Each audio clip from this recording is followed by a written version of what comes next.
کہ یہ جو ربیع الاول ہے جس پہ ہم خوشیاں منا رہے ہیں, مٹھائیاں بانٹ رہے ہیں, ہار پھول ہے, اور تو بہت کچھ ہونے لگا ہے, طواف شروع ہو گئے ہیں, کعبہ کی شبی بنائی جاتی ہے, اس کا طواف ہو رہا ہے, کیک کٹ رہے ہیں, یعنی بدعت میں جتنا آگے جائیں گے تو جاتے چلے جائیں گے نا آپ. تو اس لیے میں نہیں کہتا کہ جو ربیع الاول منا رہے ہیں وہ نبی سے محبت نہیں کرتے ہوں گے, ہم سے زیادہ محبت کرتے ہوں گے, لیکن اللہ اس محبت کے اسٹائل کو قبول کرے گا, انداز کو قبول کرے گا جو اللہ اور اس کے رسول صلی اللہ علیہ وسلم کے بتائے ہوئے طریقے کے مطابق ہوگا.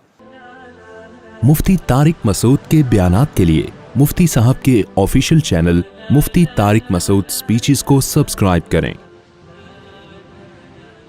میں کچھ باتیں ربیع الاول سے متعلق کرنی تھیں آپ لوگوں کے سامنے. ربیع الاول کی آج کیا تاریخ ہے؟ ربیع الاول بس آ ہی رہا ہے نا, 12 ربیع الاول. دیکھو چند دلائل میں ہمیشہ سے دیتا ہوں, ان کو ریپیٹ کر دیتا ہوں. نبی صلی اللہ علیہ وسلم نے فرمایا میری امت کے 73 فرقے ہوں گے, یہی فرمایا نا آپ نے, فرمایا کلہم فی النار, سب کے سب جہنم میں ہوں گے سوائے ایک کے. صحابہ نے پوچھا یا رسول اللہ وہ کون سا فرقہ ہوگا؟ آپ نے فرمایا ما انا علیہ و اصحابی, جس پر میں اور میرے صحابہ تھے. نبی نے یہ کیوں نہیں فرمایا کہ جو قرآن پر عمل کرتے تھے وہ جنتی ہوگا؟ یہ کیوں نہیں فرمایا کہ جو قرآن اور حدیث پر عمل کرتے ہیں وہ جنتی ہوں گے؟ یہاں قرآن کا تذکرہ نہیں ہے, بلکہ آپ نے فرمایا جس پر میں اور میرے صحابہ. وجہ اس کی یہ ہے کہ کیونکہ یہ 73 فرقے اسلام کی طرف منسوب ہوں گے نا, تو قرآن کو تو سب مانتے ہوں گے, کیونکہ اگر قرآن کا انکار کر دیں پھر تو اسلام رہا ہی نہیں نا, پھر تو اسلام کے فرقے تھوڑی ہوئے. تو ان میں ہر شخص سہارا قرآن سے لے رہا ہوگا, دلائل کہاں سے دے رہا ہوگا؟ قرآن سے. تو نبی کی حدیث کا مطلب یہ ہوا کہ ان کی قرآن کی آیتوں سے متاثر مت ہونا, بلکہ دیکھنا میرا کس پر عمل تھا, کیونکہ قرآن سب سے زیادہ سمجھنے والا میں اور قرآن پہ سب سے زیادہ عمل کرنے والا میں. تو قرآن کی آیت کی کوئی ایسی تشریح اگر کر رہے ہیں جس پر میرا عمل ہی نہیں ہے, اس کا مطلب وہ تشریح غلط ہو رہی ہے. جیسے ربیع الاول میں ایک دلیل دی جاتی ہے قل فبذالک قل بفضل اللہ وبرحمتہ فبذالک فلیفرحوا. اللہ سورہ یونس میں فرماتے ہیں ہم نے تمہیں قرآن کی نعمت دی تو تمہیں چاہیے کہ اس پہ خوش ہو جاؤ. اب لوگ کہتے ہیں اللہ تو کہہ رہے قرآن کی نعمت پہ خوش ہو جاؤ, تو نبی کی نعمت پہ تو اور زیادہ خوش ہونا چاہیے. تو نبی کی نعمت ہمیں ربیع الاول میں ملی ہے, تو ہمیں ربیع الاول میں کیا ہونا چاہیے؟ خوش ہونا چاہیے. اب یہ قرآن کی ایسی تشریح ہو رہی ہے جس پر نبی صلی اللہ علیہ وسلم کا عمل نہیں ہے, یہ آپ اپنی تشریح کر رہے ہیں. کیونکہ قرآن کا اگر یہ مطلب ہوتا تو سب سے پہلے ربیع الاول میں نبی خوش ہوتے اور خوشی مناتے, پھر صحابہ خوش ہوتے اور خوشی مناتے. ہم تو دیکھ رہے ہیں نہ نبی نے خوشی منائی نہ صحابہ نے خوشی منائی. اب اس آیت کا مطلب کیا ہے؟ اس آیت کا مطلب یہ بھائی تمہیں قرآن کی نعمت ملی ہے خوش ہو جاؤ. کسی بھی ٹائم پہ خوش ہو سکتے ہو آپ, اور خوشی منانے کا تھوڑی قرآن کہہ رہا ہے. خوش ہونا الگ چیز ہے, خوشی منانا الگ چیز ہے. ہم جب بھی قرآن کا سوچتے ہیں ہمیں خوشی ہوتی ہے. اب یہ تو نہیں کہ مٹھائیاں بانٹنا شروع کر دیں, ہم گلے میں ہار ڈالنا شروع کر دیں اپنے بھی اور دوسروں کے بھی کہ بھائی قرآن ملا ہے. تو بھائی وہ آج تھوڑی ملا, وہ تو 1400 سال پہلے ملا ہے. اور اب ہم پڑھتے ہیں تو خوش ہوتے ہیں. خوش ہونا ایک الگ چیز ہے, خوشی منانا ایک الگ چیز ہے.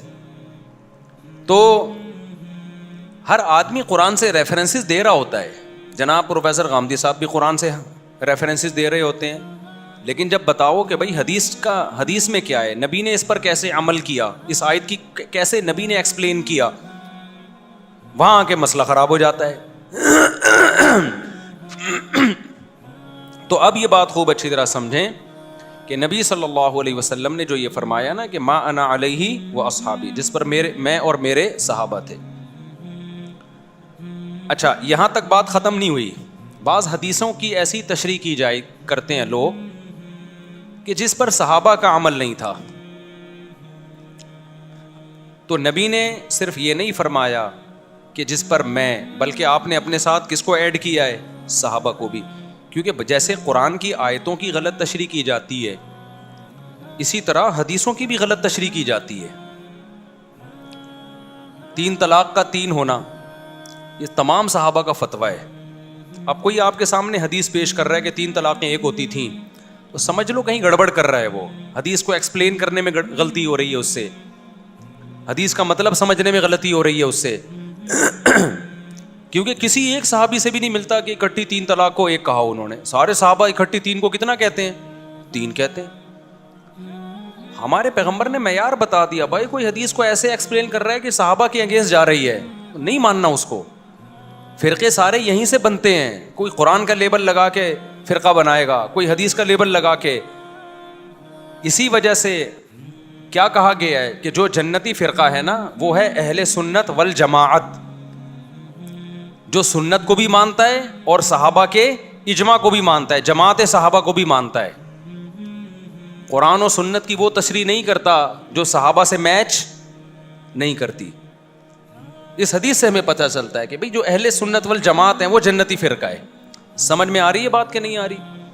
لیکن آج بڑا مسئلہ یہ ہے کہ جو آدمی کسی بھی غلط چیز کی طرف جائے گا وہ لیبل بہت اچھا لگا لے گا.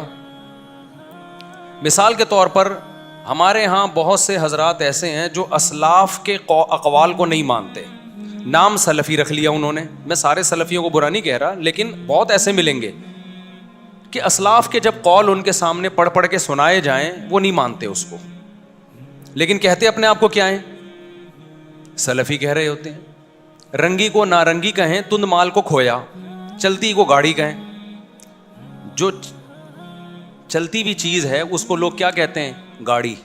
گاڑی کا مطلب تو گڑی بھی ہے.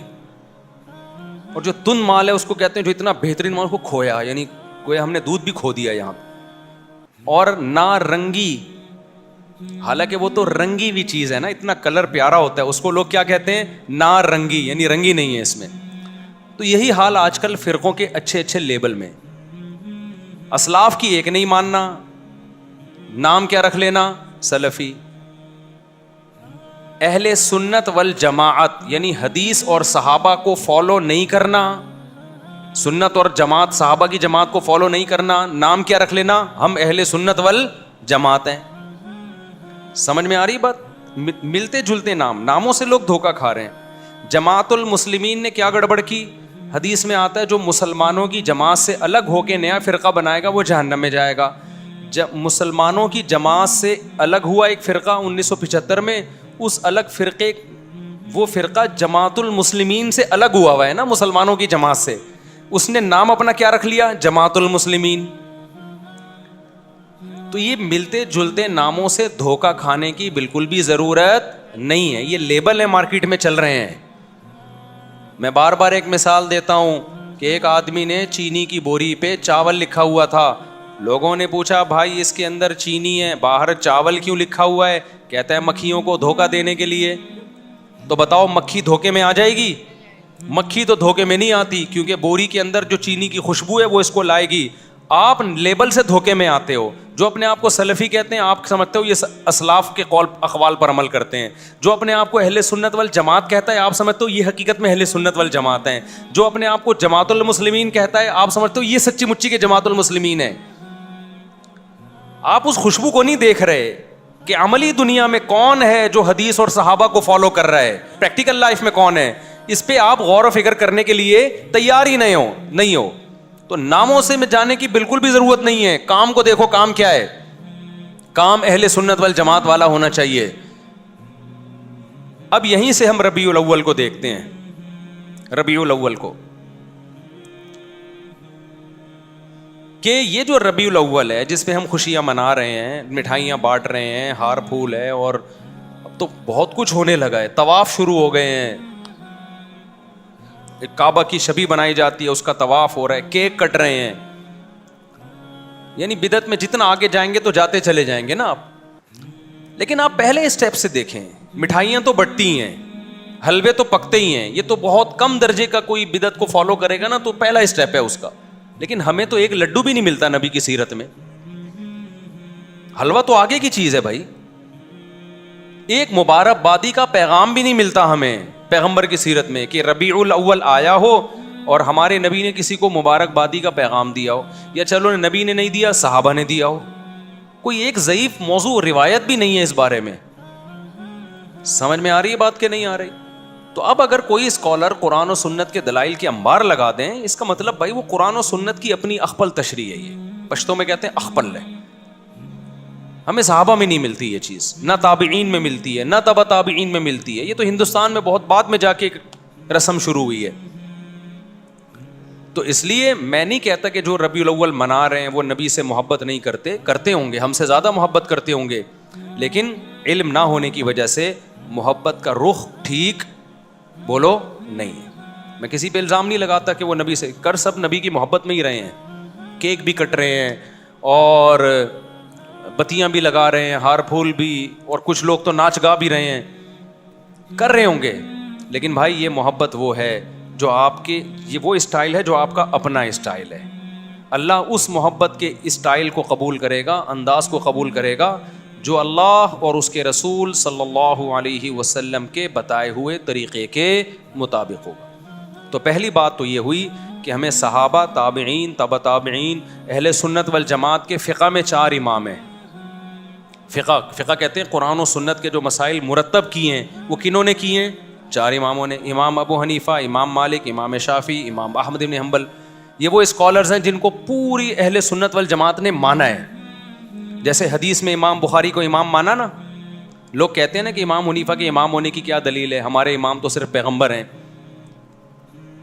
بھائی امام ابو حنیفہ کو امام فقہ میں مانا جاتا ہے ایک خاص جزیے میں, کہ نبی صلی اللہ علیہ وسلم تو نبوت میں امام ہے, سب کے امام ہیں. اس کی مثال ایسے جیسے امام بخاری حدیث میں امام ہیں یا نہیں.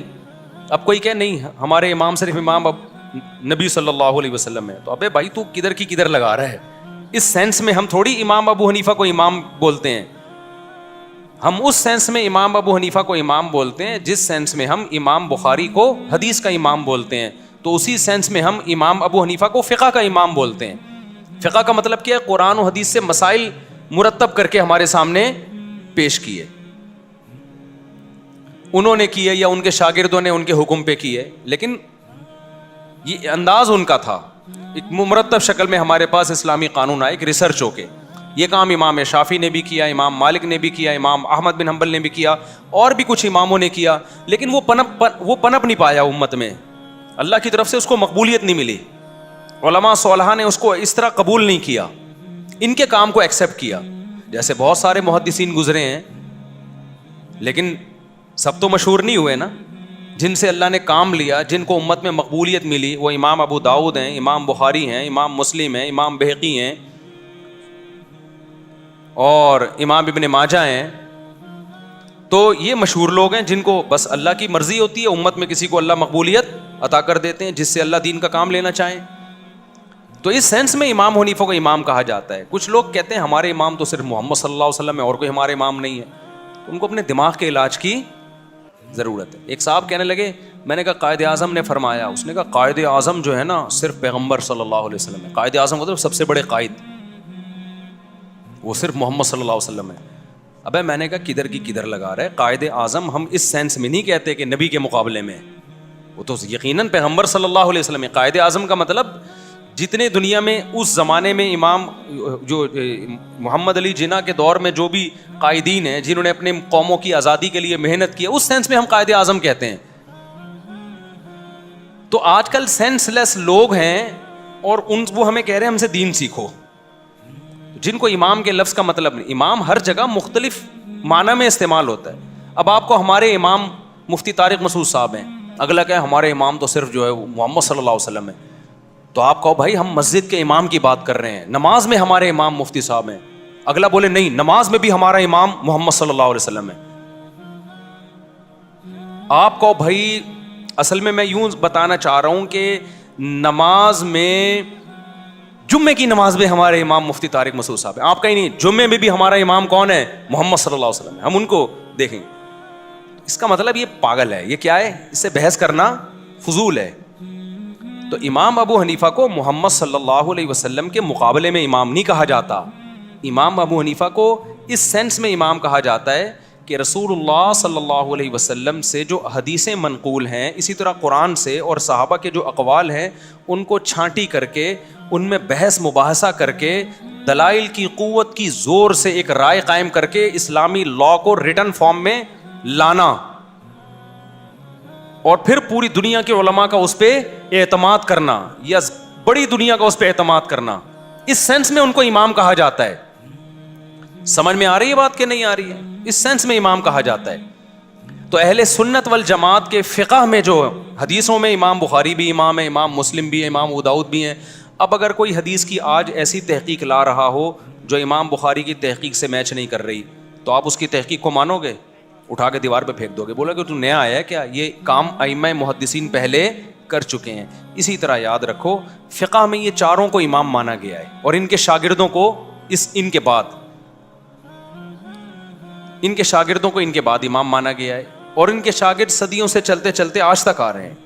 امام شافعی کے بھی امام احمد بن حنبل یہ امام بخاری کے استاذ ہیں.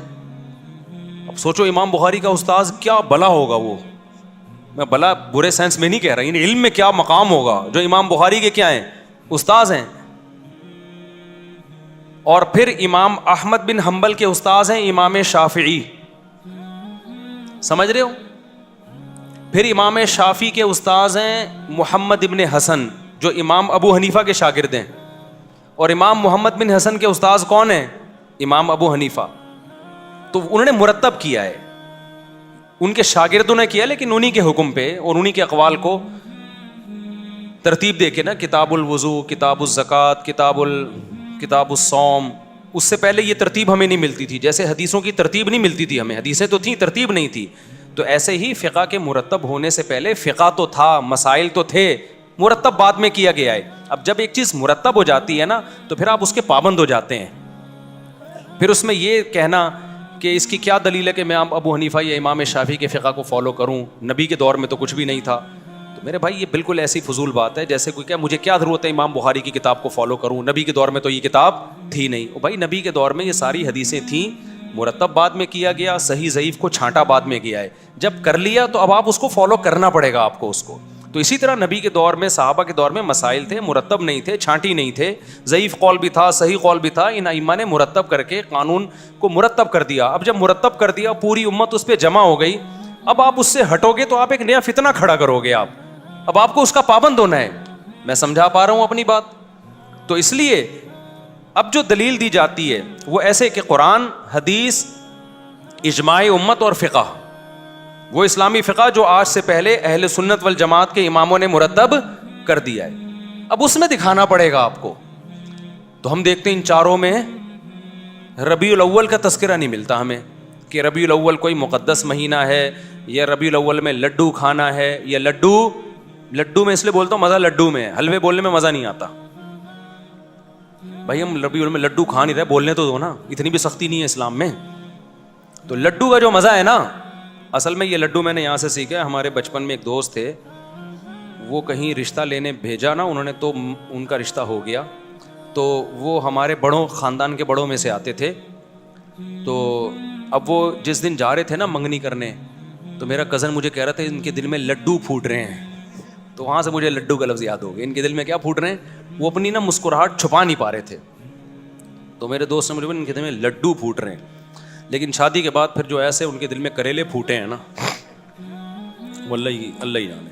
تو خیر، تو ہم دیکھتے ہیں نہ امام ابو حنیفہ سے اس بارے میں کچھ منقول ہے، نہ امام شافعی سے، نہ امام مالک سے، نہ امام احمد ابن حنبل سے. یہ چاروں فقہ کے امام ہیں جن کو پوری دنیا میں فالو کیا گیا ہے. آپ انڈونیشیا میں جاؤ گے سارے شافعی ملیں گے، ملیشیا میں جاؤ گے سارے شافعی ملیں گے آپ کو، ایران میں جاؤ گے جو اہل سنت والجماعت میں سارے حنفی ملیں گے آپ کو، ازبکستان، آذربائیجان جو روس سے آزاد ریاستیں ہیں ان میں سارے حنفی ملیں گے آپ کو. پورا افغانستان حنفی ہے، پورا پشاور حنفی، پورا لاہور، سوائے چند فیصد لوگوں کے جو حنفی نہیں ہیں، وہ بھی اب حنفی نہیں ہوئے. ان کے باپ دادوں میں جاؤ گے وہ بھی سارے کیا تھے؟ حنفی. کچھ لوگ کہتے ہیں ہم منگول ہیں، تو منگول سارے حنفی تھے جب اسلام قبول کیا تھا انہوں نے. سمجھ میں آ رہی ہے بات؟ کچھ لوگ کہتے ہیں ہم کیا ہیں؟ منگول ہیں. تو آپ ماضی میں جاؤ گے سارے منگول کیا تھے جب اسلام قبول کیا تھا؟ سارے کیا تھے؟ وہ حنفی تھے. یہاں تک کہ آج جو یہ کہہ رہے ہیں نا ہندوستان پاکستان میں حنفی نہیں ہوں، تو وہ نہیں ہے تو اس کے ابا حنفی تھے. ابا نہیں ہو تو دادا حنفی تھے, دادا نہیں تو پردادا تو کنفرم کیا تھے, حنفی. اسلام آیا ہی حنفی ہی اسلام لے کر آئے ہیں بر صغیر میں. سمجھ میں آ رہی ہے بات؟ بر صغیر میں اسلام کون لے کر آیا ہے؟ حنفی لائے ہیں. تو سارے حنفی تھے. جتنے بر صغیر میں آپ کو حنفیوں کے علاوہ نظر آئیں گے نا, یا شافیوں کے علاوہ, تو وہ دادا پردادا پردادا کے اوپر, بس اس سے آگے ان کے سارے کون تھے؟ وہ حنفی. تو پوری دنیا میں جہاں بھی اسلام گیا ہے نا, اور آج تھوڑی گیا ہے, صدیوں پہلے گیا ہے, تو یا تو حنفی تھے. پورا افریقہ مالکی ہے, وہاں امام مالک کے فالوورز پہنچے جنگوں میں, جہاد میں, تو وہاں سارا کیا ہے؟ فقہ مالکی ہے. ملیشیا, انڈونیشیا, سارا کیا ہے؟ فقہ شافعی ہے. پورا ہندوستان, پورا بنگلہ دیش, پورا افغانستان, پورا برما, یہ پوری آبادی چائنا سے کئی گنا زیادہ ہے, یعنی کئی گنا تو نہیں لیکن بہت زیادہ ہے. یہ سارے کیا تھے بھائی جب اسلام آیا؟ حنفی تھے. کوئٹہ پورا کیا جب اسلام آیا؟ حنفی. افغانستان میں جتنے بڑے بڑے جہادی کمانڈر گزرے ہیں جو لڑتے رہے ہیں غیر مسلموں سے, ہندوستان میں آ کے جو راجپوتوں سے لڑائیاں ہوئی, ہندوؤں سے لڑائیاں ہوئی, پانی پت کی لڑائی, وہ سارے حنفی تھے. شاہ اسماعیل شہید رحمۃ اللہ علیہ جو انگریزوں کے خلاف جہاد کرنے نکلے, وہ اور ان کی فوج میں سارے کیا تھے؟ حنفی. مجدد الفسانی رحمۃ اللہ علیہ, جنہوں نے جب اکبر بادشاہ نے نیا دین نکالا اور ملحد ہو گیا, اس کے جو ہے نا اس کو اصلاح کرنے والے اور ہندوستان میں اسلام کو بچانے والے مجدد ثانی, وہ بھی کیا تھے؟ تو آپ کو ہندوستان کی 1200 سالہ تاریخ میں سارے حنفی ملیں گے. آپ ملیشیا کی 1200 سالہ تاریخ میں سارے شافعی ملیں گے آپ کو. سعودی عرب کی 1200 سالہ تاریخ میں 70-75% حنبلی ملیں گے آپ کو. سمجھ رہے ہیں؟ اور یہ چاروں اہل سنت کے والجماعت کے مکاتب فکر ہیں. اب یہاں لوگ ایک بات کہتے ہیں کہ ہمیں تو نبی نے حنفی نہیں کہا, نہ ہمیں نبی نے شافعی کہا ہے. سمجھ رہے ہو بات کو؟ ہم تو مسلم ہیں, یقیناً مسلم ہیں, غیر مسلم کے مقابلے میں. اللہ نے ہمارا نام مسلم رکھا ہے, کس کے مقابلے میں؟ غیر مسلم. لیکن جب اہل سنت والجماعت میں ہی قانون مرتب ہو گیا, تو اس قانون میں اگر کوئی ایک مکتبہ فکر کو فالو کر رہا ہے, تو وہ دوسرے مکتبہ فکر سے جو اپنی پہچان الگ کرے گا, مسلم کہہ کے نہیں کرے گا. اب کوئی شافعی یہاں بیٹھا ہوا ہو, مجھ سے پوچھے آپ کیا ہیں, میں کہا مسلم, تو کہے گا میں کیا غیر مسلم نظر آ رہا ہوں تجھے؟ تو حنفی کہا جاتا ہے شافعی کے مقابلے میں, حنبلی کہا جاتا ہے شافعی کے مقابلے میں. اور اس کی ضرورت کبھی پڑتی نہیں ہے, کبھی پڑھے تو کہا جاتا ہے, ورنہ پڑتی نہیں ہے ضرورت اس کی. سمجھ رہے ہو گے؟ میں تو ابھی صرف یہ بتانے کے لیے بتا رہا ہوں کہ یہ جو آج کل نئے نئے مارکیٹ میں فرقے آ رہے ہیں نا, کہ ہمارا کوئی فقی دین نہیں ہے, نہ ہم حنفی ہیں نہ شافعی ہیں, ان کے ابا دادا پردادا کیا تھے؟ سارے حنفی تھے. اب یا تو وہ سارے غلط تھے یا یہ غلط ہیں. تو لوگ بڑے آرام سے کہہ دیتے وہ سارے غلط تھے. وہ سارے کیا تھے؟ غلط. میرے ایک بیان پہ کسی نے کمنٹس کیے کہ اگر صدیوں سے مسلمان غلط چیز پہ چلے آ رہے ہیں تو کیا ہم اس غلطی پہ باقی رہیں کیا؟ یہ کمنٹ بہت دفعہ آتے ہیں میرے بیان پہ. مفتی صاحب بار بار یہ کہتے ہیں کیا یہ سارے صدیوں سے غلط تھے, کیا یہ سارے صدیوں سے غلط تھے. پھر لوگ یہ بھی نیچے کمنٹس, میں کمنٹس بہت پڑھتا ہوں اپنے بیانات کے نیچے, تاکہ مجھے بھی اصلاح کا موقع ملے نا, مجھے بھی پتہ چلے ہمارے بیان کا امپیکٹ کیا ہو رہا ہے, پبلک جا کدھر کو رہی ہے. تو بہت سے لوگ یہ کہتے ہیں کیا یہ سارے غلط تھے. پھر دلیل میں کہ یہود و نصارہ میں بھی تو سارے غلط تھے, یہود و نصارہ بھی تو صدیوں سے غلط چلے آ رہے ہیں, تو وہ غلط ہو سکتے ہیں تو ہم نہیں غلط ہو سکتے. تو خوب سمجھ لو, اس قوم کو, اس امت کو یہود و نصارہ پہ قیاس کرنا غلط ہے. یہود و نصارہ میں جو پیغمبر آئے وہ آخری نبی نہیں تھے, لہذا اللہ کی طرف سے کوئی گارنٹی نہیں تھی کہ یہ گمراہ نہیں ہو سکتے, لہذا وہ صدیوں سے سارے گمراہ ہو گئے. وہ آخری نبی نہیں ہے, اور نئے نبی نے آنا ہے. لیکن ہمارے پیغمبر صلی اللہ علیہ وسلم کے بعد اب کوئی نیا پیغمبر نہیں آئے گا, لہذا اللہ نے ضمانت لی ہے کہ اب یہ امت صدیوں سے غلط بات پہ جمع نہیں ہو سکتی, کیونکہ نیا پیغمبر آ کے تھوڑی ٹھیک کریں گے اس امت کو. تو علماء صلحاء نہیں ٹھیک کرنا ہے, تو سارے غلط ہو گئے تو ٹھیک کون کرے گا؟ کیا 15ویں صدی میں 2-4 اسکالر آ کے ٹھیک کریں گے؟ کیا نہیں آئی بات میرا خیال ہے سمجھ میں. تبھی حدیث میں آتا ہے لا تجتمع امتی علی ضلالہ, آپ نیٹ پہ لکھیں, اس کا ریفرنس آ جائے گا, عربی میں لکھ دیں آپ.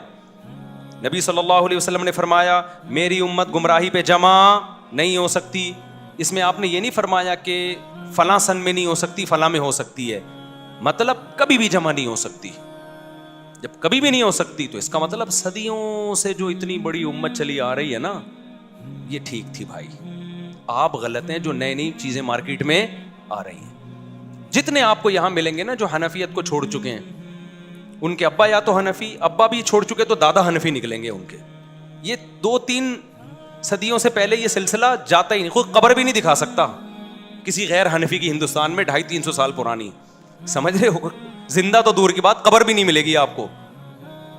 تو انگریزوں سے ہم لڑے ہیں بھائی, انگریزوں نے ہم سے حکومتیں چھینی ہیں. خلافت عثمانیہ کا خاتمہ ہوا, وہ بھی سارے حنفی تھے جنہوں نے خلافت قائم کی. 300-400 سال تو بڑی اسٹرانگ خلافت تھی. تو یورپ انہی کو مسلم سمجھتا تھا, انہی کے خلاف سازشیں کرتا تھا, انہی کی حکومت کو توڑا گیا ہے.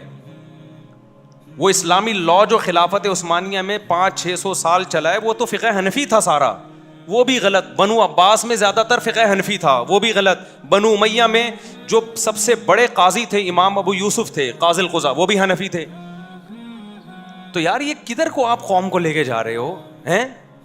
کوئی غیر مسلم جب اسلام قبول کرے اور آپ کو حنفی شافی سارے غلط ہوتے ہیں, ایک دین محمدی پہ آ جاؤ, تو غیر مسلم اس نعرے سے اٹریکٹ تو بہت ہوگا, لیکن اس کو ایک بہت بڑا سوال پیدا ہوگا کہ جب ہم کتابوں کی طرف جاتے ہیں, ہم علماء کی سیرت پڑھتے ہیں, تو 4 طبقات ملتے ہیں کتابوں میں.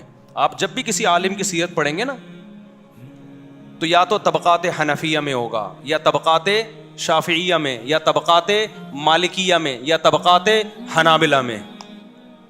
اس کے علاوہ کہیں ملے گا ہی نہیں آپ, الا ماشاء اللہ اکا دکا. علامہ شوکانی ہو گئے, ابن حزم ظاہری ہو گئے, چند ایک کروڑوں میں. سمجھتے ہو کہ نہیں سمجھتے ہو؟ تو یہ جو لیبل اچھے اچھے لگا کے آپ کو لوگ کہہ رہے ہیں نا ہم فرقوں کے خلاف ہیں, وہ فرقوں کے خلاف نہیں ہیں, وہ ایک نیا فرقہ مارکیٹ میں لانچ کر رہے ہیں. میں بار بار یہ بات کہتا ہوں, سمجھتے ہو؟ اچھا, بات سے بات چل پڑی ہے. ابھی میں تو ربیع الاول پہ بات کر رہا تھا. لوگ یہ بھی کہتے ہیں کہ ان چاروں کو پہ ریسرچ کر کے ایک کیوں نہیں کر دیتے آپ. یہ بڑا سوال کیا جاتا ہے کہ یار 4 مکاتب فقہ ہیں, حنفی, مالکی, شافعی, تو قرآن حدیث سے ریسرچ کر کے ایک پہ آ جاؤ نا. دیکھو ان چاروں اماموں نے قرآن حدیث ہی پہ ریسرچ کر کے بہت سی چیزوں میں اتفاق کر لیا ہے.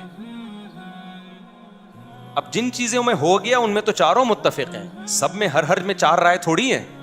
بہت سے مسائل ایسے ہیں جن میں ریسرچ ہوئی 3 امام ایک طرف ہو گئے. بہت سے مسائل میں ریسرچ ہوئی 2 کی رائے ایک طرف اور 2 کی ایک طرف. کچھ مسائل ایسے ہیں جن میں 1 کی رائے ایک طرف اور تینوں کی دوسری طرف. وہ ریسرچ کے بعد ہی ہوئی ہے.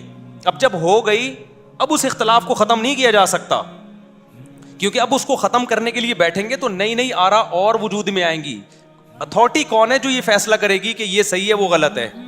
یہ تو ایک نئی جنگ میں امت چلی جائے گی نا. اب اس کا حل یہی ہے کہ ایک کو فالو کرو, دوسرے کو برا مت کہو, کیونکہ وہ بھی قرآن حدیث سے, یہ بھی قرآن حدیث سے ہے.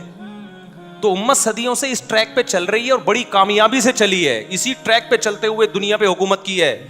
ہندوستان میں ہم نے 1000 سال حکومت کی. اگر ہم ہندوستان میں بیٹھ جاتے ہیں نا کہ نہیں یہ غلط ہے, نیا بناؤ, تو نیا نہیں بنتا. مسلمانوں کی تلواریں آپس میں ہی چلتی رہتی, ایک دوسرے سے مناظروں میں ہی ساری صلاحیتیں برباد ہو جانی تھی. سمجھتے ہو کہ نہیں سمجھتے ہو؟ تو منگول بھی کیا تھے بھائی؟ حنفی تھے وہ. تو اگر کوئی کہہ رہے کہ میں یوں, تو وہ باپ دادا سارے ان کے حنفی نکلیں گے آپ. تو اچھا, اور اگر پھر بھی میں کہتا ہوں کوئی نہیں مانتا ان چاروں مکاتب فکر کو, وہ کہتا ہے یہ غلط ہے چاروں, ہم صرف مسلم ہیں, یقیناً ہم صرف مسلم ہیں, لیکن جہاں ضرورت ہوگی, جہاں فقہا کا اختلاف ہوگا, تو پھر تو مینشن کرنا پڑے گا نا میں کس کی رائے کو فالو کرتا ہوں. لیکن اگر آپ نہیں مانتے, آپ کہتے ہو چاروں غلط ہیں, میں قرآن و حدیث پہ لوگوں کو لاؤں گا. آپ کے خیال میں یہ تورات و انجیل پہ لے کر آئے ہیں, ہم قرآن و حدیث پہ لاتے ہیں, تو پھر میں آپ سے کہتا ہوں پھر آپ بھی ایک فقہ مرتب کر دو. کتاب الوضو, کتاب الزکوٰۃ, کتاب الصوم ایک لکھو جس پہ آپ کے مسلک کے سارے علماء کے دستخط ہوں. لیکن ایسا پاسبل نہیں ہے, کیونکہ ایک رائے ہوگی, دوسرے کی دوسری رائے ہوگی, تیسرے کی, اور اتنا اختلاف ہوگا جو چاروں اماموں میں بھی نہیں ہے. اتنا بڑا ایک اختلاف, تو 5واں مرتب ہی نہیں ہے کوئی. تو مرتب نہیں ہے تو ہم کیسے لوگوں کو کہیں کہ اس کو فالو کرو؟ ہے ہی نہیں. اب میں آتا ہوں ربیع الاول کی طرف. تو اب مجھے بتاؤ, قرآن میں ہے ربیع الاول منانے کا, حدیث میں ہے. اگر قرآن کی آیتیں سے آپ نکالتے بھی ہو, تو ہم پیغمبر کی سیرت میں ہمیں کیوں نظر نہیں آتا؟ صحابہ کی سیرت میں ہمیں نظر کیوں نہیں آتا؟ تابعین کی سیرت میں, چاروں اماموں کی کتابوں میں کیوں نہیں ہے؟ وہ تو زیادہ ماہر تھے وہ تو. اور ہمارے جو حضرات ہیں جو ربیع الاول مناتے ہیں, وہ تو امام حنیفہ کو کہتے ہیں اپنے آپ کو کہ ہم ان کی اتباع کرتے ہیں. وہ تو اپنے آپ کو حنفی کہتے ہیں. تو فقہ حنفی کی کتابوں میں دکھا دیں بھائی, جو معتبر کتابیں ہیں اس میں بھی کہیں نہیں ملے گا آپ کو. اب رہ کیا گیا؟ اب رہ گئے ہمارے جذبات. تو دین جذبات کا نام نہیں ہے. دین کس کا نام ہے؟ اللہ اس کے رسول کی اطاعت کا نام ہے. اب میں ایک بات آپ سے کر کے اپنی بات کو ختم کرتا ہوں. دیکھو ہمیں حدیث میں ملتا کیا ہے کہ نبی صلی اللہ علیہ وسلم نے اپنی ولادت کے دن کو کیسے منایا ہے. منایا بھی ہے کہ نہیں منایا؟ ہمارے نبی صلی اللہ علیہ وسلم کی صحیح حدیث سے ثابت ہے کہ آپ پیر کے دن پیدا ہوئے. یہ بات سب مانتے ہیں, امت کا اتفاقی عقیدہ ہے کہ نبی کس دن پیدا ہوئے؟ پیر کے دن. آپ صلی اللہ علیہ وسلم پیر کے دن روزہ رکھا کرتے تھے. صحابہ نے پوچھا تو آپ نے فرمایا یہ میری ولادت کا دن ہے. مجھے بتاؤ روزہ اور عید یہ جمع ہو سکتے ہیں؟ بولو, عید کے دن کوئی روزہ رکھتا ہے؟ حالانکہ آپ صلی اللہ علیہ وسلم نے اور کوئی بھی ایسا کوئی دن منایا نہیں ہے, صرف ایک ولادت کو منایا. کس طرح سے؟ روزہ رکھ کے.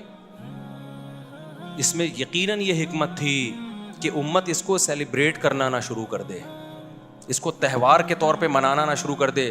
روزہ رکھ کے مہر لگا دو کہ اس میں تہوار اور عید کا عنصر ختم.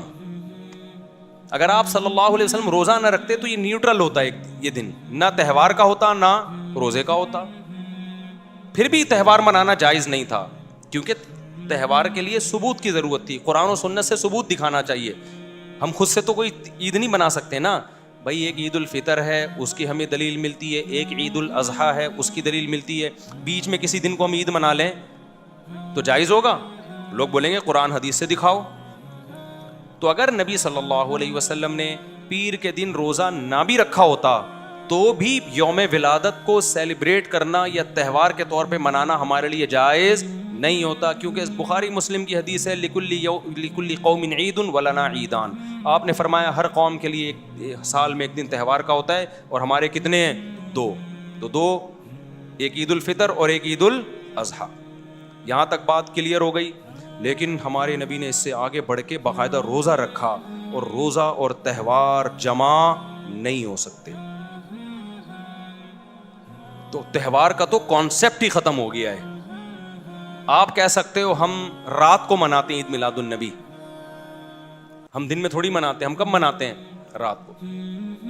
اور بڑی مشکل میں اسلامی تہوار جتنے بھی ہوتے ہیں دن میں ہوتے ہیں, راتوں میں غیر مسلموں کے تہوار ہوتے ہیں. عیسائیوں کی کرسمس صبح 8 بجے ہوتی ہے, رات کو 12 بجے ہوتی ہے. رات کو عیسائیوں کو دیکھا ہوگا سج دھج کے بتیاں وتیاں لگا کے جو بھی وہ کرتے ہیں. ہمارے تہوار دن کی روشنی میں, جبکہ دن میں نبی نے روزہ رکھ لیا. اب ایسا نہ ہو آپ 12 بجے کو روزہ رکھنا شروع کر دو. پیر کا روزہ ہے, 12 کا تو روزہ بھی نہیں ہے. یہ تو میں سمجھانے کے لیے, کیونکہ روزے کے لیے بھی ثبوت چاہیے.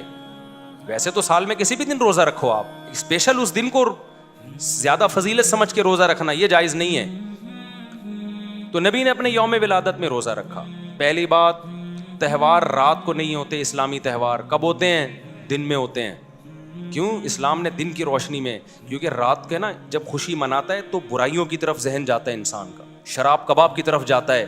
تبھی دیکھو کرسمس میں کتنی شرابیں پی جاتی ہیں, کتنا کچھ ہوتا ہے الٹا پلٹا. اسلام نے کانسیپٹ رات سونے کے لیے, عبادت کے لیے, دن کیا ہے؟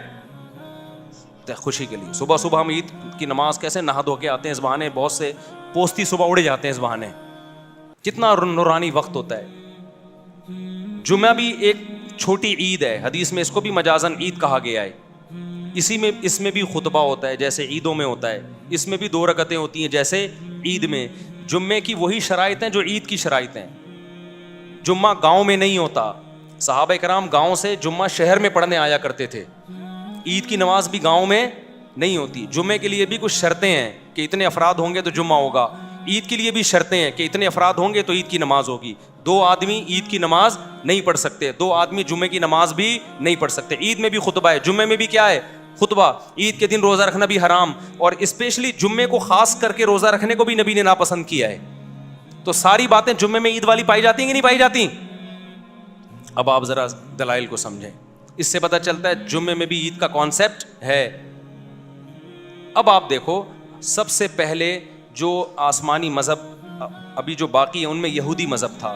ان کے لیے ہفتے کا دن مقدس, ہفتے کے دن وہ جمع ہو کے عبادت کرتے. اس کے بعد کون سی قوم آئی؟ عیسائیوں کی، ان کے لیے کون سا دن مقدس تھا؟ اتوار کا. اس کے بعد مسلمان آئے تو کون سا ہونا چاہیے تھا؟ پیر کا. کیا خیال ہے بھائی؟ تو وہ تو نبی کا یوم ولادت بھی تھا. تو وہ تو دو وجہ سے، ایک تو یہ کہ ہم عیسائیوں کے بعد آئے تو اتوار کے بعد پیر بنتا ہے، اور دوسرا ہمارے نبی کا یوم ولادت بھی ہے تو نور علی نور. اب تو ہمارے لیے پیر کا دن اور مقدس ہونا چاہیے تھا، اور تہوار منانا چاہیے، نہا دھو کے کپڑے پہن کے. جمعہ جو ہے پیر کو ہونا چاہیے تھا، لیکن اسلام نے کیا کر دیا اس کو؟ ریورس. نا نا نا نا نا، اتوار کے بعد پیر تو آتا ہے، اور تم آئے بھی عیسائیوں کے بعد ہو، لیکن میں ریورس کر کے جمعے کی طرف لے جاؤں گا، تاکہ کسی کے ذہن میں یہ تصور نہ بیٹھ جائے کہ نبی کا چونکہ یوم ولادت ہے اس لیے اس کو سیلیبریٹ کرنے کے لیے ہمیں یہ دن مقدس بنا کے ہمیں دیا گیا ہے، تاکہ ہم اس میں نہائیں دھوئیں، صاف ستھرے کپڑے پہن کے مسجدوں میں آئیں.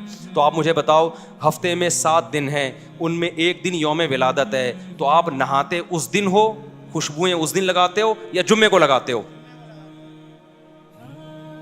کبھی دیکھا نبی صلی اللہ علیہ وسلم نے پیر کے دن خوشبوئیں لگائی ہوں، نہائے ہوں؟ ویسے تو آپ ڈیلی خوشبو لگاتے تھے، لیکن اسپیشلی جو آپ کے لیے جوڑا تھا وہ جمعے کے دن کے لیے تھا.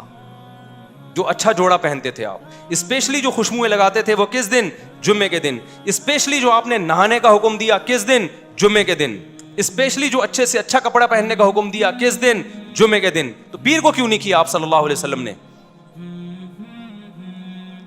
میں سمجھا پا رہا ہوں اپنی بات؟ تو تمام دلائل سے پتہ چلتا ہے بھائی کہ ہمارے نبی تو روزہ رکھ کے اس میں بڑی عید کا کانسیپٹ بھی ختم کر رہے ہیں، اور چھوٹی عید کا کانسیپٹ جو جمعے والی عید ہے اس کا کانسیپٹ بھی ختم کر رہے ہیں. تو اتنا کچھ ہونے کے بعد بھی اگر آپ کہتے ہو کہ نہیں جی نبی کے یوم ولادت کو ہم نے سیلیبریٹ کرنا ہے، ہم نے خوشی منانی ہے، جو نہیں منا رہے وہ شیطان ہے، سبھی تو جہاں میں خوشیاں سوائے ابلیس کے، سبھی تو جہاں میں خوشیاں، ایسا کوئی شعر ہے. تو باتیں کرنے پر گورنمنٹ کی طرف سے کوئی پابندی نہیں ہے، لیکن ان دلائل کو اللہ کے سامنے دے کر آپ اللہ رسول کو مطمئن نہیں کر سکتے. تو یہ دیوبندی بریلوی بحث نہیں میں کر رہا. دیوبندی بریلوی تو بہت بات کے نام ہیں، ہم تو بات کر رہے ہیں سیدھا سیدھا. بھائی قرآن کی بات کرو، حدیث کی بات کرو. اور آپ فقہ میں فقہ حنفی کو فالو کرتے ہو. آپ کہتے ہو قرآن حدیث کی تشریح میں جب اختلاف ہوگا تو ہم کس کو فالو کریں گے؟ فقہ حنفی کو فالو کریں گے. یہی مطلب ہوتا ہے فقہ حنفی کو فالو کرنے کا. یہ مطلب نہیں ہوتا کہ قرآن حدیث کے خلاف ہم فقہ حنفی کو فالو کر رہے ہیں، یا نبی کے خلاف. نبی کے خلاف کوئی شخص فقہ حنفی کو فالو کرے تو وہ کافر ہے، کیونکہ نبی کی بات پر ابو حنیفہ کی بات کو ترجیح دے رہا ہے وہ. لیکن ہوتا ایسے نہیں ہے، ہوتا یہ کہ نبی کے بات کے کئی مطلب نکل رہے ہیں، تو اس میں کس کی رائے کو ترجیح دی جا رہی ہے؟ ابو حنیفہ کی رائے کو. اپنی رائے کے بجائے یا آج کل کے اسکالرس کے بجائے فقہ حنفی کو ترجیح دی جا رہی ہے، یا فقہ شافعی کو ترجیح دی جا رہی ہے. تو آپ تو کچھ بھی نہیں ہے آپ کے پاس. تو اس کا مطلب یہ ہوا کہ بھائی پھر یہ خواہشات ہیں یا وہ جذبات ہیں جس پہ اللہ اس کے رسول صلی اللہ علیہ وسلم کی طرف سے مہر نہیں لگی ہے. تو پھر بدعت اسی کو تو کہتے ہیں، اٹ از کالڈ بدعت. اور کسے کہتے ہیں بدعت؟ تو اچھا ایک آخری بات میں کر کے، اگر یہ واقعی تہوار ہے نا 12 ربیع الاول یا یوم ولادت، اب تو 12 ربیع الاول نبی کا تاریخ ولادت ہے ہی بھی نہیں، لیکن ایک فرض کر لیں کہ چلو ہے. اگر یہ ہے تو اس میں 2 چیزیں ہیں. دنیا میں جتنی بھی قومیں ہیں نا، جتنے بھی مذہب ہیں، ان کا اپنے تہواروں میں کوئی اختلاف نہیں ہوتا. وہ سب سیلیبریٹ کرتے ہیں تہوار کو. تہوار کی یہ ڈیفینیشن ہے. جیسے ہندوؤں کا ابھی کوئی دن آیا ہوا تھا نا 1-2 دن پہلے، تو سارے ہندو، یہاں تک کہ جو سیکولر لبرل ہندو ہیں وہ بھی منا رہے، بلکہ بہت سے مسلمانوں بھی منانا شروع کر دیا ان کے ساتھ. عیسائیوں کا تہوار 25 دسمبر کو آتا ہے. اٹلی کیا، جرمنی کیا، پیرس کیا، امریکہ کیا، پاکستان کیا، سعودی عرب کیا، کہیں دنیا میں کوئی عیسائی ہوگا وہ کرسمس منائے گا. کوئی زیادہ منائے گا، کوئی تھوڑا منائے گا، مخالفت کوئی نہیں کرے گا. تہوار تواتر سے چلا آتا ہے سب. جیسے اسی طرح مسلمانوں کے تہوار ہیں عید الفطر، عید الاضحیٰ. دن میں اختلاف ہوگا کہ آج منانی ہے کہ کل منانی ہے، وہ تو تاریخ میں اختلاف کی وجہ سے نا. لیکن ایسا ہوتا ہے کہ سعودی عرب میں عید منائی جا رہی ہے، جاپان میں نہیں منائی جا رہی. بھائی جاپان کے مسلمان بھی منا رہے ہیں، سعودیہ کے بھی، کراچی کے بھی، پنجاب کے بھی. جو لبرل مسلمان ہیں وہ بھی منا رہے ہوتے ہیں، کچھ نہ کچھ وہ بھی مبارکباد دے دیتے ہیں. جنہوں نے پورے رمضان روزہ نہیں رکھا، تراویح نہیں پڑھی، کچھ بھی نہیں کیا، وہ بھی کہتے ہیں بھائی عید مبارک. کہتے ہیں کہ نہیں کہتے؟ اگر یہ 12 ربیع الاول ہمارا تہوار ہے، عید کا دن ہے، تو اس میں اتنا بڑا اختلاف کیوں ہے؟ پھر اتنا بڑا اختلاف ہے، پورے ملک میں یہ شارٹ ہے. پورے سعودی عرب میں ایک جھنڈا بھی نظر نہیں آئے گا آپ کو. آپ کہہ دو وہ وہابی ہیں, وہ فلانے ہیں, وہ ڈمکانے ہیں. میں بھی اس بحث میں نہیں پڑھ رہا کہ کون وہابی ہے کون غیر وہابی ہے. میں تو کہہ رہا ہوں تہوار چاہے وہابی ہوں, وہابڑے ہوں یا غیر وہابڑے ہوں, وہابی کی سپرلیٹو ڈگری وہابڑا. بعض لوگ ہمیں یوں کہتے ہیں یہ وہابی نہیں, یہ تو وہابڑے ہیں, بہت بڑے وہابی ہیں ہم لوگ کے بارے میں بعض لوگ کہتے ہیں. تو وہابڑے ہوں یا غیر وہابڑے ہوں, بات یہ ہے کہ اگر وہ تہوار ہے تو پھر تو جو بھی اسلام کی طرف منسوب ہوگا سب منائیں گے نا. پورے سعودی عرب میں پتہ ہی نہیں ہوتا کسی کو. پھر میں ملیشیا میں تھا 12 ربیع الاول, چند سال پہلے میں ملیشیا میں تھا, 12 ربیع الاول آیا پتہ ہی نہیں چلا, وہاں پہ گزر گیا تو لوگوں میں بات ہوئی. ہو سکتا ہے کسی محلے میں منایا جا رہا ہو, لیکن باقی پورے ملیشیا میں ہمیں کہیں نظر نہیں آیا. تو یہ کیسا تہوار ہے؟ اچھا جن ملکوں میں منایا جا رہا ہے وہاں بھی پورے ملک میں نہیں, ایک شہر میں ہے دوسرے شہر میں ہے ہی نہیں. پھر جس شہر میں ہے ایک علاقے میں دوسرے علاقے میں نہیں. کراچی میں 12 ربیع الاول منائی جاتی ہے, کھارا در میں منا رہے ہو, ڈیفینس میں نہیں ہے, ناظم آباد میں نہیں ہے. پھر اگر ناظم آباد میں ہے بھی بالفرض تو ایک گلی میں ہے دوسری گلی میں نہیں ہے. پھر ایک گلی میں بھی اگر پوری گلی میں ہو رہی ہے تو سارے گھروں میں نہیں ہو رہی. 2 گھروں میں جھنڈے ہیں, 2 گھروں میں جھنڈے نہیں ہیں. تہوار ایسا نہیں ہوتا بھائی. جو عیدیں ہوتی ہیں, جو تہوار ہوتے ہیں, وہ سب مل کے سیلیبریٹ کرتے ہیں. کھوپڑی شریف میں بات آ رہی ہے, ہمیں کسی پہ طنز نہیں کرنا. میں بار بار ایک بات کہتا ہوں, اپنے جو کانسیپٹ ہیں, نظریات ہیں, جو آپ کا مسلک ہے, جس پہ آپ کو اطمینان ہے, اس کو چھوڑو نہیں اور دوسرے کو چھیڑو نہیں. لیکن دلائل دینے کا تو ہمارا حق ہے, دلائل تو دے سکتے ہیں نا.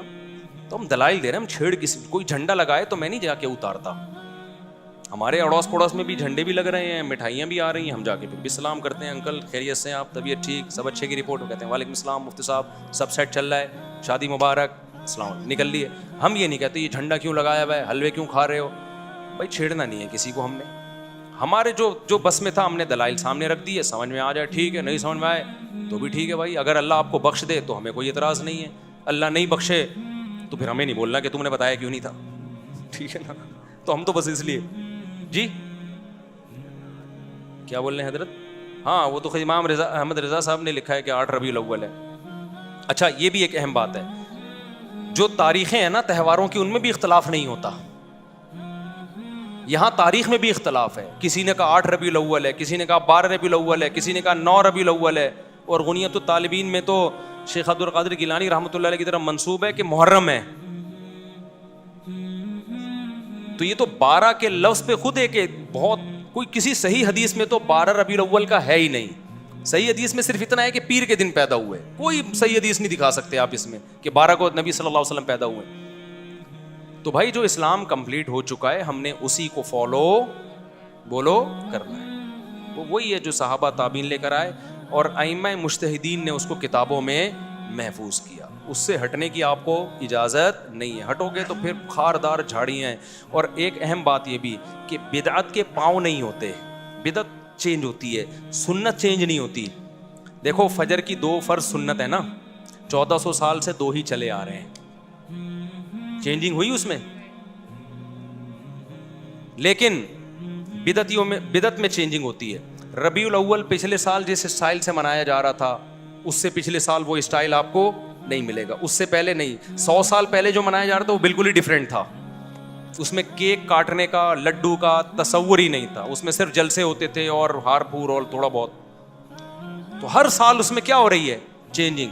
سنت ایک جیسی رہتی ہے, بدعت میں چینجنگ ہوتی رہتی ہے اور یہ ہر سال بدعت بڑھتی ہے. اب تو بہت سے بریلوی علماء بھی پریشان ہیں کہ یار یہ کیا ہو رہا ہے.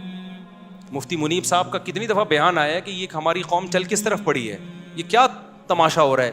آپ نے سنا ہوگا کئی دفعہ, انہوں نے بھی احتجاج ریکارڈ کروایا ہے نا. بھائی جب آپ نے بدعت کی ایک چیز رکھ دی ہے تو پھر قوم کو لگام کس اصول پہ دیں گے آپ. مثال کے طور پر آپ اذان سے پہلے الصلاۃ والسلام علیک یا رسول اللہ پڑھتے ہیں. ہمارے پاس جواب آسان ہے, بھائی نبی کے دور میں یہ نہیں ہوتا تھا تو ہم نہیں پڑھیں گے. آپ نے کہا اس میں ممانعت بھی نہیں ہے نا, درود پڑھنا تو بذات خود اچھا کام ہے, تو ہم اگر اذان سے پہلے پڑھ لیں تو کیا جا رہا ہے. اب آپ پھنسو گے. کیسے پھنسو گے؟ کل کوئی شخص اٹھے گا اور اذان ختم کرے گا لا الہ الا اللہ اور کہے گا محمد الرسول اللہ. ہم تو اس کو روکیں گے, ہم کہیں گے بھائی نبی سے اللہ اکبر سے لے کے لا الہ الا اللہ تک اذان ثابت ہے, نہ اس سے پہلے کچھ ایڈ کرو نہ اس کے بعد. آپ کس بیس پہ روکو گے؟ وہ کہے گا بھائی محمد رسول اللہ کی مخالفت بھی تو نہیں ہے نا, میں کوئی غلط بات تھوڑی کر رہا ہوں. کلمہ تو مکمل نہیں ہوتا جب تک نبی کی رسالت کا اقرار نہ کیا جائے. تو یہ دکھاؤ نبی نے منع کہاں کیا ہے, تو آپ دکھا سکتے ہو. تو وہ چینج ہوگی. کل کوئی آئے گا وہ محمد رسول اللہ بھی کہے گا, پرسوں کوئی آئے گا تو وہ کہے گا اذان سے پہلے بھی اذان سے بعد بھی صلاۃ والسلام, ترسوں کوئی آئے گا. اب آپ دیکھو ہمارے ہاں مسجدوں میں کتنے آرام سے امام اور مقتدی سکون سے چلے جاتے ہیں. اینڈ ٹائم پہ امام مصلی پہ آتا ہے, نماز جیسے کہ سنت ہے. کتنی حدیثوں میں ہے کہ نبی صلی اللہ علیہ وسلم جب مصلی پہ آتے جماعت کھڑی ہوتی اس وقت, ہے کہ نہیں ہے, اور جب فرض نماز ختم کرتے تو امام اور مقتدی کا رشتہ ختم ہو جاتا. یہ حدیثوں میں ہے, سب آزاد ہوتے. ہمارے یہاں کتنا آسان ہے, میں آیا مصلی پہ نماز پڑھائی, اس کے بعد میں آزاد ہوں, وہیں سنتیں پڑھوں, بہتر ہے گھر جا کے پڑھوں, ختم کہانی. لیکن اگر آپ قرآن و سنت کو فالو نہیں کرتے, خود بھی پھنستے ہو, دوسرے بھی پھنستے ہیں. اب بہت سی مسجدوں میں ہم نے دیکھا ہے امام صاحب آئیں گے, پہلے سے بیٹھے ہوئے ہوں گے, تنخواہ اتنی مل رہی ہے جتنی ہمیں مل رہی ہے. ذمہ داری کیا ہو رہی ہے امام کی, ڈبل. وہاں کے امام غصہ کرتے کہ یار یہ دیوبندی مولویوں کے بڑے مزے ہیں یار, آئے پتلی گلی سے نکل لیے, تنخواہ اتنی مل رہی ہے جتنی کس کو مل رہی ہے, ہم کو. اب وہ آئیں گے, بیٹھیں گے, پہلے اقامت ہوگی, حی علی الصلاۃ پہ کھڑے ہوں گے سب, پھر امام کو اجتماعی دعا کرانی ہے لمبی جہری. وہ آپ نے ایک امام کو ٹینشن میں ڈال دیا, مقتدی بھی نہیں اٹھ کے جا رہے, وہ ایک ٹینشن میں آ گئے. آپ کہہ سکتے ہو دعا سے کوئی ٹینشن میں نہیں آتا, یقیناً نہیں آتا جب اپنی مرضی سے مانگ رہا ہو. جب گن پوائنٹ پہ مانگ رہا ہو تو بھی ٹینشن ہی ٹینشن ہے, ٹینشن ہی ٹینشن ہے. وہ اپنی مرضی سے تھوڑی مانگ رہا ہے, اس کو پتا میں گیا تو لوگ کہیں گے بھابڑا, نماز پڑھاتے ہی نکل لیا. امام کو یہ ہوتا ہے کہ ابے مجھے بھابڑا بولیں گے, تو اب وہ بیٹھا ہے بیچارہ, وہ دعا کرا رہا ہے, یا اللہ, بڑی لمبی دعا ہوتی ہے. پھر وہ بھی کافی نہیں ہے, دعا کے بعد امام نے سنتیں بھی وہیں پڑھنی ہے, پھر سنتوں کے بعد ایک اور جہرن لمبی دعا مانگنی ہے اس نے. تو بیچارہ یہ گن پوائنٹ پہ ہو رہا ہے. تو وہ امام کا حوصلے کو داد, میں تو کہتا ہوں تنخواہ ڈبل کرو کم از کم. خیر, تو اسی طرح عید میں جو گلے ملنے والا کانسیپٹ ہے, ہم بار بار کہتے ہیں رسول اللہ صلی اللہ علیہ وسلم سے یہ ثابت نہیں ہے. ہم آسانی سے مشکل سے بڑی آسانی سے نکل گئے ہم. اب میں جب عید کی نماز پڑھاتا ہوں, میں لوگوں سے کہتا ہوں بھائی ہول سیل کے حساب سے سب کو دعائیں, ٹھیک ہے نا, مبارک, اور پتلی گلی سے نکل لی ہم. لیکن جو لوگ کہتے ہیں گلے ملنے چاہیے, سنت ہے, یا یہ کہ نبی نے روکا بھی تو نہیں ہے نا گلے ملنے سے, تو مانگو. وہ عید کے دن جو ٹینشن ہوتی ہے نا, وہ جس پہ گزرتی ہے وہی جانتا ہے. سب سے 3 دفعہ گلے ملنا, یوں ملو, پھر یوں ملو, پھر یوں ملو, پھر وہاں سے نکلے وسیم بھائی آ رہے ہیں, یوں ملو, پھر یوں ملو, پھر یوں ملو, پھر غفار بھائی آ رہے ہیں, یوں ملو, پھر یوں ملو, پھر یوں ملو, پھر سبکتگین صاحب آ گئے, پھر ان سے ملو, پھر تبسم صاحب آ رہے ہیں وہاں سے, پھر اور غفار بھائی آ رہے ہیں, پھر وہاں سے تو نام ہی جمشید آ رہا ہے وہاں سے. صرف وہ نہیں آ رہا جس نے آپ سے قرضہ لیا ہوا ہے, جس کے انتظار میں آپ اس کو تلاش کر رہے ہو, وہ ملے تو چھوڑوں گا نہیں اس کو, وہ نہیں آئے گا. کس قدر ٹینشن ہے یار, کس قدر ٹینشن. ایک گلی سے گزرنا مشکل, یوں جا رہے ہو وہاں سے 10 آدمی آ رہے ہیں, ابے تینوں سے گلے ملو, پھر وہاں سے ٹن مارا ادھر سے 20 آدمی آ رہا ہے, خود بھی مصیبت میں, دوسرے بھی مصیبت میں. ہلکا پھلکا رکھو یار, عید ہے, کوئی عذاب تھوڑی ہے. تو ہم کتنے آرام سے پتلی گلی سے نکل لیتے ہیں. میں جو عید پڑھاتا ہوں تو السلام علیکم جی, پتلی گلی نکلو گئے, لوگ بھی نہیں ملتے, کہہ رہے ہیں بس کافی ہے. کوئی پرانا دوست آ گیا تو چلو مصافحہ کر لیا اس سے, بہت ہو گیا, کوئی پرانا آ گیا تو چلو. گلے ملنا بذات خود حرام تو نہیں ہے نا, لیکن اس کا التزام کرنا کیا ہے, یہ ناجائز ہے, اس کو سنت سمجھنا ناجائز ہے. تو اتنی ٹینشن یار, اتنی ٹینشن. تو بدعت میں جب بھی انسان جاتا ہے اپنے لیے بھی ٹینشن اور دوسروں کے لیے بھی ٹینشن, اور جب بھی سنت پہ رہتا ہے خود بھی ہلکا پھلکا اور دوسرے بھی ہلکے پھلکے.